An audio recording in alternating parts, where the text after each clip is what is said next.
Hello నమస్తే, welcome back to our channel. ఏంటి స్టార్టింగ్లోనే పిండితో వచ్చేసాను అనుకుంటున్నారా?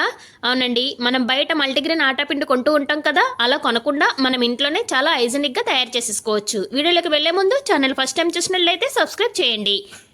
ఇంగ్రీడియంట్స్ ఏంటో చూసేద్దామా? లెట్స్ గో చూసేద్దాం. నేను కేజీన్నర గోధుమలు తీసుకున్నాను. నేను కేజీన్నర గోధుమలకి మెజర్మెంట్స్ చెప్తున్నాను. మీరు ఇంతకన్నా ఎక్కువగా గోధుమలు తీసుకున్నట్లయితే నేను చెప్పిన మెజర్మెంట్స్ అన్ని డబుల్ చేసుకోండి. ఫస్ట్ దీంట్లో 1/2 కేజీ జొన్నలు వేసుకోవాలి, 1/2 కేజీ సజ్జలు వేసుకోవాలి,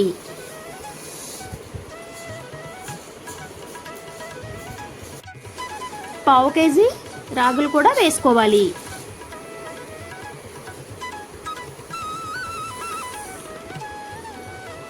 దీంట్లో మెయిన్ ఇంగ్రీడియంట్ సోయాబీన్స్లో ప్రోటీన్ ఎక్కువగా ఉంటుంది, అందుకని ఎవరు మిస్ చేయకండి సోయాబీన్స్ని. ఎవరికైనా తెలియకపోతే నేను వీడియోలో చూపించిన విధంగా ఉంటాయి సోయాబీన్స్. మనకు దగ్గరగా ఉన్న సూపర్ మార్కెట్లో దొరుకుతూ ఉంటాయి. ఇప్పుడు ఈ మొత్తం బాగా కలుపుకోవాలి. ఇలా కలుపుకున్నాక బాగా కలిపి బాగా కడిగాక ఎండలో ఆరబెట్టుకోవాలి.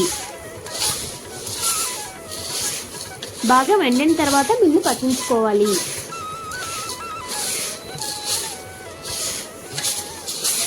ఇలా మనం ఇంట్లోనే మల్టీగ్రెయిన్ ఆటా పిండి తయారు చేసుకున్నట్లయితే మనం బయట కొనే అవసరం లేకుండా ఉంటుంది.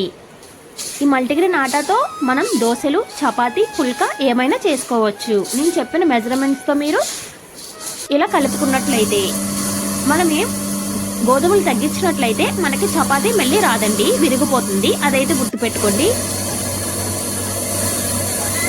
ఇలా మిల్లు పట్టించుకోవాలి. బాగా వెండిన తర్వాత మాత్రమే మిల్లు పట్టించుకోవాలి.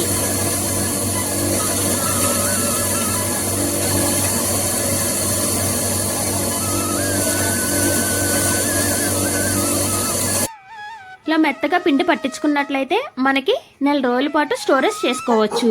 మనకి ఎటువంటి పురుగు కూడా పట్టదండి. ఇలా బాగా వెండిన తర్వాత చేసుకున్నట్లయితే